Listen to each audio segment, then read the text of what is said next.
What's going on, y'all? My name is Jeevan Brown, author of A Lesson Learned. My book drops today, March 7th. You can go copy it at JeevanBrown.com and Amazon.com. It's about 16 individual college stories dealing with everything from racism, drugs, STDs, rape, debt, but they all made it through and they all have success in what they do. These stories are raw, uncut, and nostalgic, and it's for everybody.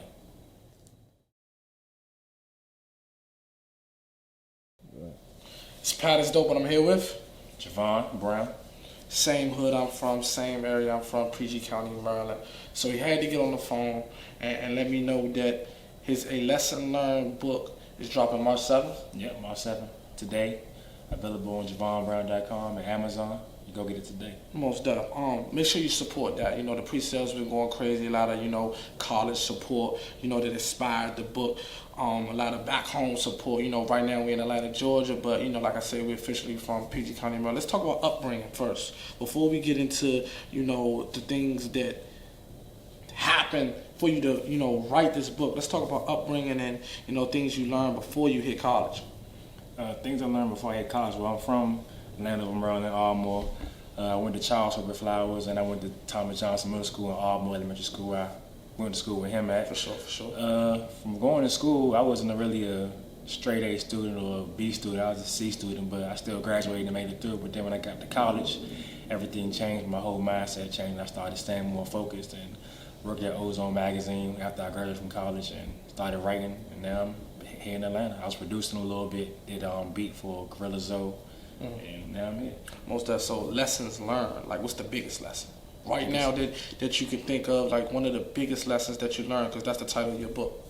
Biggest lessons I learned is staying focused and not procrastinating and having people in your life who are weighing you down, who are not really just being there for you. And if they're not your motivation, they're usually your distraction. So just having the right people around you and not getting caught up in this and that and wasting your time going here and there and spending money on stuff that's not really bringing anything to you. Because people, you be out here living, trying to chase your goals and your dreams, but when you're not staying on your passion and what God has planned for you, it's not gonna work out right. So you gotta cut the people off who ain't there for you. That's a hard thing to do, but I hear you. Yeah, it's hard, but you gotta go for it. You gotta listen to what God's telling you to do.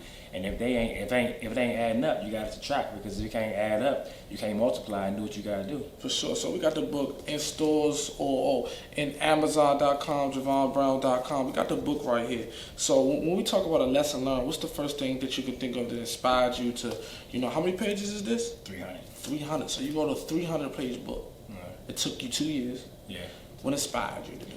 What inspired me, I was just gonna write a book at first anyway, just to, because in college I lived my life. Like if you ask anybody, that went to school with me, they'd tell you that me and my friends, we lived that. So y'all turned up. We turned up. Y'all failed. We failed. Y'all succeeded and graduated. Johnson C. Smith University. Yeah, but we was up and down 85, 95, going to all the schools, A&T, FAMU, Clark, Spelman, Morehouse, Bowie State, Morgan, you name it, we was there. And I was just gonna write about all the crazy times, but then as I grew and matured, I realized you're putting this earth to serve. You're putting this earth to give back and help people out. So I wanted to help people out that maybe went through the same things my friends and family went through in college and try to help them out. So instead of just writing a book about just crazy things, I wanted to put some meaning behind it. So I interviewed my friends, and then after every story, it's a lesson learned. So the main character is telling how they got through it and what they would do if they did it again, and what advice they would give somebody else going through the same thing. So each chapter had a star. Yeah. Drugs had a star. Yeah. Like you say, your cousin was a successful basketball player. He has a story. So you took the interviews and you put them into a book. So basically each chapter can relate to many different people. You know what I'm saying? That's going on in things in the world. So basically what I want to know is your audience. What audience do you really want to hit with this? I want to hit everybody, but the main audience is people in high school, like 12th grade and 12th grade that's thinking about going to college, and people in college, students in college also. So like freshmen and freshman orientation, I think it would be good to have it in the freshman orientation classes and college prep classes in high school, because they can read this book and know that you might be going through the same thing, and it'll teach you how to get through it. Pretty much you were, you know what I'm saying, it's just advice, basically. Yeah. What's next? Once the book is out, you know, today the book, you know, is definitely out, Amazon.com, you know, nice quality book. It's good to support people from back home that's actually take the step to do big things. But we always do things, but that can't just be it. Yeah. What's next for the book? For the book, I want to take it on tour, and my idea, like I said, is to get into high schools and colleges, so I want to have it like actually in their curriculum. So when they're getting ready to go to college, they can read that book and know that they might go through some things. You want to avoid doing this and avoid doing that. Or when you get to college, you know that these are the ways that you can avoid this, or if you do go through, because some of it is not avoidable. But anybody going through all that in one senior year, they could have easily given up. And I didn't give up. I kept going. I still had my 4 internships. I still had my job. I still was taking 19 credits, and I had my senior dissertation and my senior paper due, and I still got through it. So anybody, it's catered towards somebody going through that kind of situation. So they might go through that, but they might give up. But if they read the book and read that chapter, you know, they'll still keep going and not give up. For sure, just to know that somebody else went through or was going through the same situation at a certain time. Let's talk about your favorite chapter in this book.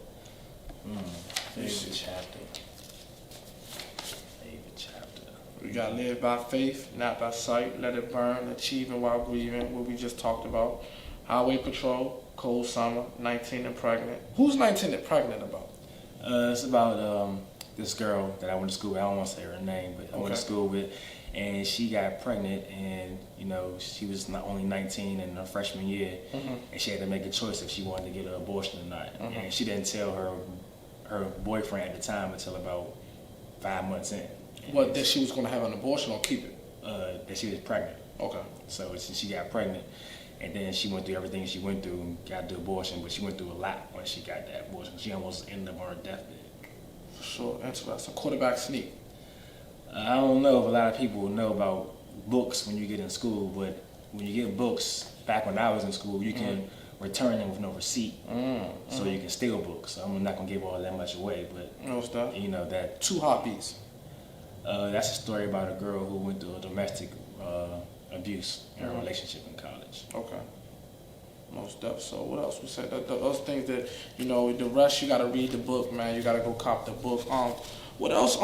So why Atlanta? You know, you came from DMV, went to North Carolina, Johnson C. Smith. Then you, like I said, you was doing the Ozone magazine and some more work, you know, in the media field in Atlanta, which is crazy now. Why Atlanta? After I graduated from college, I didn't want to go back home because I majored in communications. And it's not really anything I wanted to do back home in D.C. with communications. I could have wrote for the Washington Post or NBC or 5, but that's not really my thing. You know, I'm into hip hop and entertainment. So I applied for a lot of jobs in New York, WXL, Complex, but they wasn't calling me back. Okay. But I applied for Ozone, and they called me back. I went down there for the internship, started writing for them for 2-3 years, and that's one of the best times of my life. I was traveling all over the South and North area on video shoots, interviewing Twista, Rashida, a lot of upcoming artists at the time, Roscoe Dash, a lot of behind-the-scenes artists, meeting Birdman, Lil Wayne, being down Super Bowl when everything's going on, and having access to all this stuff, you know, and it's my job. So that's why I moved to Atlanta. I graduated May 2008, and then I moved to Atlanta in July of 2008. So I was just like that, and I've been down here ever since, and I love Atlanta. I miss home, but I love Atlanta. So we got production, we got media, we got interviews, we got, you know, a lot of knowledge. What's next for you? This book, and I'm trying to get it in schools. I got a lot of other ideas. I think I'm gonna take a script writing class and then try to turn the book into a script and, you know, submit it to somebody. I know God gonna lead me to the right way with that and turn it into a movie. And I think that'd be a great idea. Bring all the characters together. I think that'd be a great movie. For sure, for sure. It's all true stories. All of them true. Let me ask you a question. I'm gonna ask you a couple questions that maybe some people will want to know. You know, little advice. Is college needed? A lot of people say, you know, nowadays college isn't needed. I feel like the experience is needed. I feel like, you know, the bills and the Sally Mae and loans and stuff like that. How do you feel about college? I'm kind of iffy on both. I do believe that it's needed. for instance, when I had the clothing line called Demeanor with my friends, and we all wrote a business plan, and we all knew how to do it because we all went to college, so we learned that in college. A lot of things we were doing in the business plan, we directly learned in college. But then there's so many other ways to get money now with social media and the internet and just setting up your own site online and selling this and selling that. I know girls, but both of them went to college. I know girls who open their own boutique and they making, you know, $100,000 a year because they got their own boutiques. But I said, and they had regular corporate jobs, but they quit those jobs. But they know how to run their business because they went to college. So they know about their analytics and how to post when you post this time and like, do accounting with this and do their own taxes. And they learned all that in college. So I think it is needed. And maybe you won't go to college, but I think you still should take some classes on how to do certain things to run a business because you got to be professional and you got to know what you're doing. So it does take a little bit more knowledge. So I do think it is needy. I do think you need it, but some stuff you may not need. So maybe take a few classes. And having the overall experience is just amazing in itself. Procrastination. Right, what about procrastination? Like, how do you overcome it? Because a lot of people are talented, a lot of people book smart, street smart, this, that, and the third, but they don't become successful because of procrastination. Is it a disease, and how do you think you overcame it? I don't think it's a disease, but I do think it is a habit. You gotta lock yourself in and realize and write down your goals and what you want to do and imagine it and visualize it and know that you're going to get it the way you want to get it. And you got to knock certain things out of your life. Like if you're doing something and you know it's not bringing you anything in your life, and you're in the club at 2 o'clock in the morning and you know you should be working on this and working on that, you shouldn't be out of the club because you got these goals and set in your mind and you're out in the club. It's not bringing you the goals, it's just wasting your time. People say they go to the club to network, to do this, but you ain't networking because you just did partying and drinking. So I mean, you need to stay and write down your whole plan, start working on what you need to do. People quit their 9 to 5 to work a 24/7. For sure, man. PATisDOPE here with Jeevan Brown. Hey, he just gave you 2 lessons. I just learned a lesson, you know. I just learned a little bit about some, you know, great motivating situations, you know. So his book is out right now, you know, Amazon.com, JeevanBrown.com. You can hit me up. You can follow him on all social media. You let him know where your social media is, your email is. You give him everything. You include the interview. The stage is all yours. Social media, King Jeevan, that's King, Jeevan, Jeevan. Find me on Facebook, Jeevan Brown, Jeevan Brown. Find me on Twitter, Jeevan Brown, Jeevan Brown.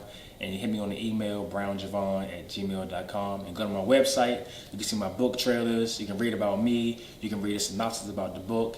And come on and check me out, JeevanBrown.com.